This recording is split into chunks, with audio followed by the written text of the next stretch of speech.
Spiritual bypassing is a tendency to use spiritual ideas and practices to sidestep or avoid facing unresolved emotional issues, psychological wounds, and unfinished developmental tasks. The term was introduced in the mid-80s by John Welwood, a Buddhist teacher and psychotherapist.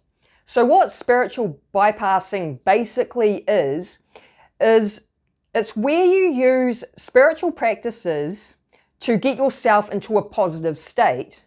Things like meditation, breath work, earthing, yoga, things like that. You're using the spiritual practices to get yourself into a positive state, but you're not doing your shadow work. You're not doing the inner work. You're not healing your childhood wounds and your traumas and all your baggage. So it's like you're avoiding doing that work and you're just using spiritual practices to raise your vibration to feel good. And it's really important for spiritual growth and healing to do your inner work, to do shadow work.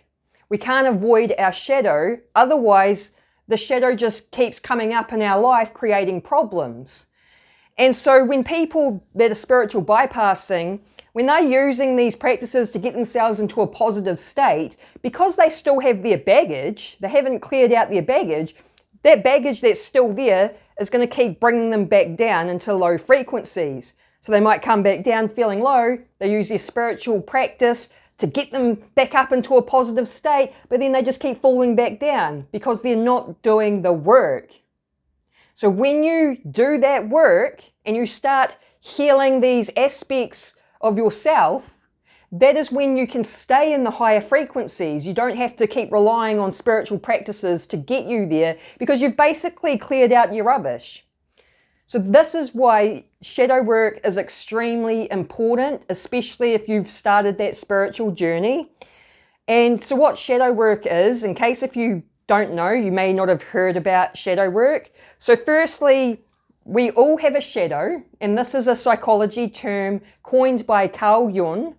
And what the shadow is it's basically the repressed and rejected parts of your personality. We all have a shadow. And shadow work is where you are doing the work to find out where, like what your wounds are and where you need healing. And a lot of our shadow was formed in childhood. So this is why it's important to revisit our childhood and look at things like how we were being treated by our parents, by our teachers, our peers, the people around us. Because all of us have experienced some type of wounding or trauma in childhood. And a lot of us have never been taught how to actually heal it. And because we haven't been taught that, all of us are walking around with baggage within our energy fields, in our bodies and nervous system, and our subconscious minds. So by doing the shadow work, you have to revisit your childhood and start digging in there to find your wounds so then you know where you need healing.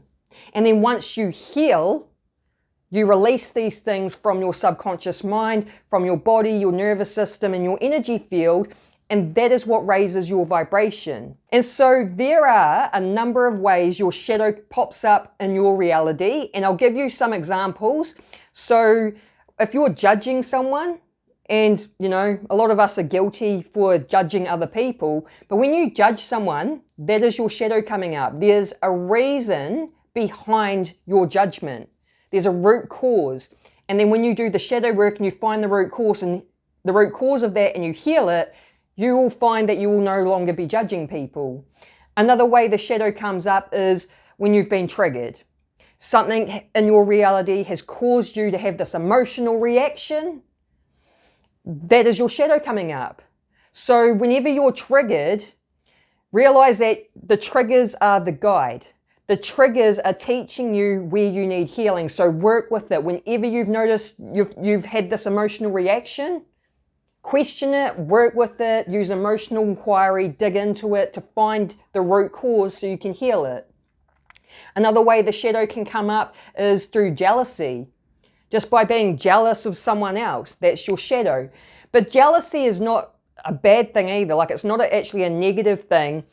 You can use jealousy in a positive way, because what jealousy is it's just showing you what you're wanting in your own life. So you can work with your jealousy to figure out what you're wanting to bring into your own life. And another way the shadow will come up is through blaming, where you play the victim and you're blaming other people.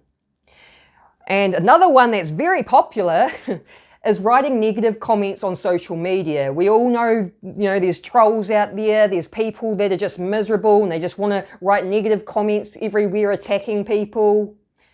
That is what you call projecting your shadow. So a lot of people are projecting their shadow online in the form of negative comments, and it's because there's a reason behind it, whether it's, they're insecure or something like that. There's a reason behind it. And if they did the work to heal that part of themselves, then they wouldn't feel the need to be writing negative comments online.